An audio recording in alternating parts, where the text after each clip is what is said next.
ಮನುಷ್ಯರು ಸೋತಾಗ, ಗೆದ್ದಾಗ, ಮಾಡಿದ ಕೆಲಸದಲ್ಲಿ ನಷ್ಟ ಆದಾಗ ಅಥವಾ ಅಂದುಕೊಂಡಿದ್ದಕ್ಕಿಂತ ಜಾಸ್ತಿ ಲಾಭ ಬಂದಾಗ, ಅಪ್ಲೈ ಮಾಡಿದ ಜಾಬ್ ಸಿಕ್ಕಾಗ, ಎಕ್ಸ್ಪೆಕ್ಟ್ ಮಾಡಿದಷ್ಟು ರ್ಯಾಂಕ್ ಬಾರದೇ ಇದ್ದಾಗ, ಮದುವೆ ಆಗದೇ ಇದ್ದಾಗ, ಇಷ್ಟಪಟ್ಟ ಹುಡುಗ ಅಥವಾ ಹುಡುಗಿ ಸಿಗದೇ ಇದ್ದಾಗ, ಲೈಫಲ್ಲಿ ಅಂದುಕೊಂಡಿದ್ದೆಲ್ಲ ಸಿಕ್ಕಾಗ, ಜೀವನದಲ್ಲಿ ಎಲ್ಲ ಕಳೆದುಕೊಂಡು ಖಾಲಿ ಕೈಯಲ್ಲಿ ಕೂತಾಗ, ಈ ಎಲ್ಲ ವಿಷಯದಲ್ಲೂ ನಮ್ಮೆಲ್ಲರ ಬಾಯಲ್ಲಿ ಮತ್ತೆ ಮತ್ತೆ ಬರೋ ಒಂದು ಮಾತು ಲಕ್, ಅದೃಷ್ಟ.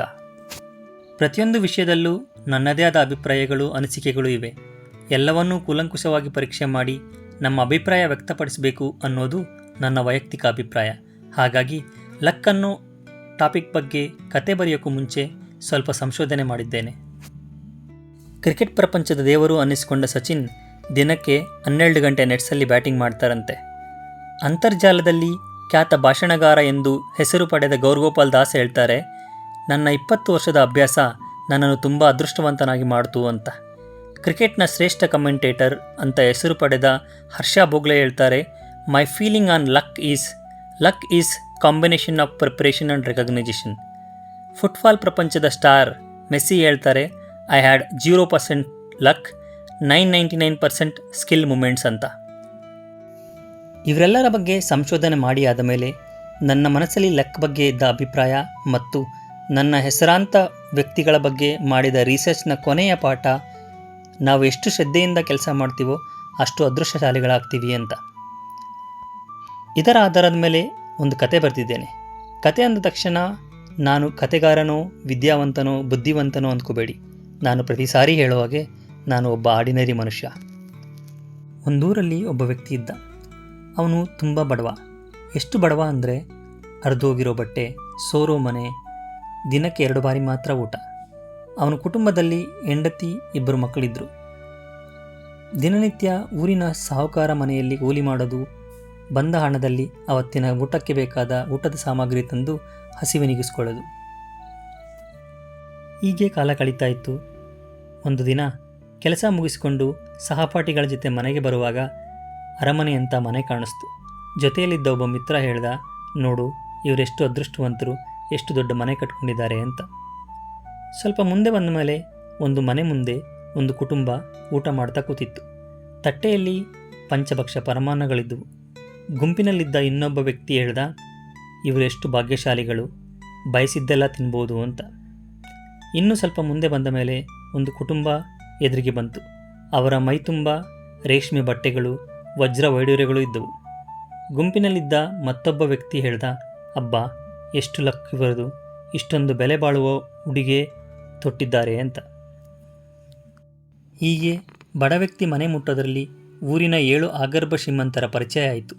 ವಿಶೇಷ ಏನು ಅಂದರೆ ಅವನ ಸಹಪಾಠಿಗಳು ಈ ಶ್ರೀಮಂತರ ಬಗ್ಗೆ ಮಾತಾಡುವಾಗ ಕೊನೆಗೆ ಹೇಳ್ತಾ ಇದ್ದ ಮಾತು ಅದೃಷ್ಟ. ಪ್ರತಿ ಸಾರಿ ಈ ಮಾತು ಕೇಳಿ ಅವನಿಗೆ ಅನ್ನಿಸ್ತು, ನನ್ನ ಹತ್ರ ಅದೃಷ್ಟ ಇದ್ದರೆ ಎಲ್ಲ ಬರುತ್ತೆ ಅಂತ.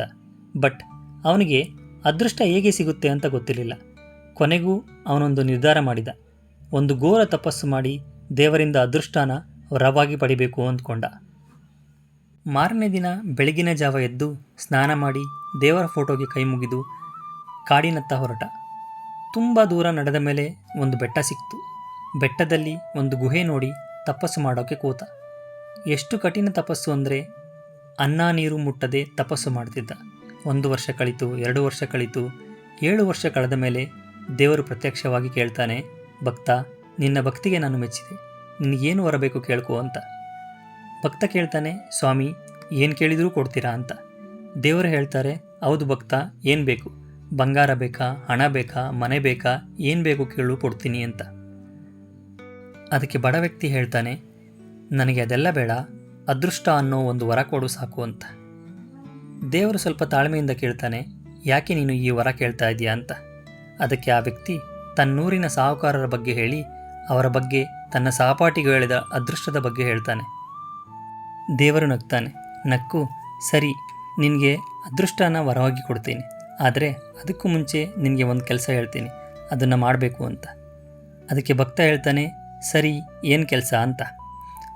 ದೇವರು ಹೇಳ್ತಾನೆ, ನೀನು ಊರಿಗೆ ವಾಪಸ್ ಹೋಗಿ ಇನ್ನೂ 7 ದಿನ ನೀನು ಹೇಳಿದ 7 ಜನ ಸಾಹುಕಾರನ್ನು ಪೂರ್ತಿ ದಿನ ಗಮನಿಸಿ ಅವರ ಬಗ್ಗೆ ನನಗೆ ಬಂದು ಹೇಳು.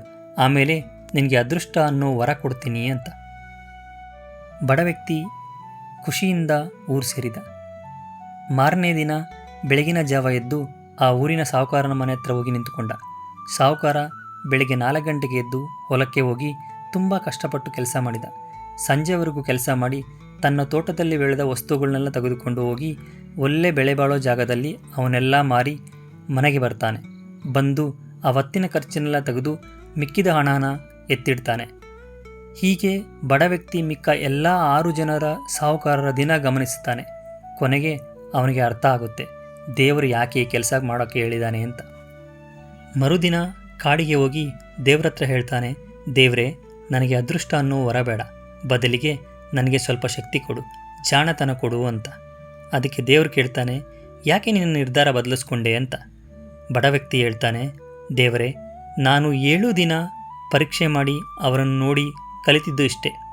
ಕಷ್ಟಪಟ್ಟು ಪ್ರತಿನಿತ್ಯ ದುಡಿಬೇಕು, ಜಾಣತನದಿಂದ ತನ್ನ ದುಡಿಮೆಗೆ ಬೆಲೆ ಬಾಳುವ ಜಾಗಕ್ಕೆ ಹೋಗಬೇಕು, ದಿನನಿತ್ಯದ ಲೆಕ್ಕಾಚಾರವನ್ನು ಸರಿಯಾಗಿ ನೋಡ್ಕೋಬೇಕು ಅಂತ.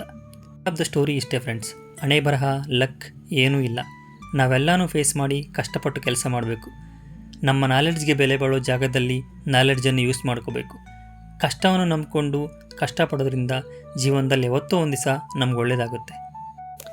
ಅದನ್ನೇ DVG ಅವರು ಹೇಳೋದು, ಬುದ್ಧಿ ಮಾತಿದೆ ನಿನಗೆ, ಸಿದ್ಧ ನೀರು ಸಕಲಕಂ, ಎದ್ದು ಕುಣಿಯಲಿ ಕರ್ಮ, ದೈವ ನಿದ್ರಿಸಲಿ, ಅದ್ಭುತಗಳಿರದಿಲ್ಲ, ಭವ್ಯಕ್ಕೆ ಹದ್ದಿಲ್ಲ, ಸಿದ್ಧನಾಗೆಲ್ಲ ಕಂ ಮಂಕುತಿಮ್ಮ. ನನ್ನ ಈ ಕತೆ ಕೇಳಿದ ನಿಮ್ಮೆಲ್ಲರಿಗೂ ಧನ್ಯವಾದಗಳು.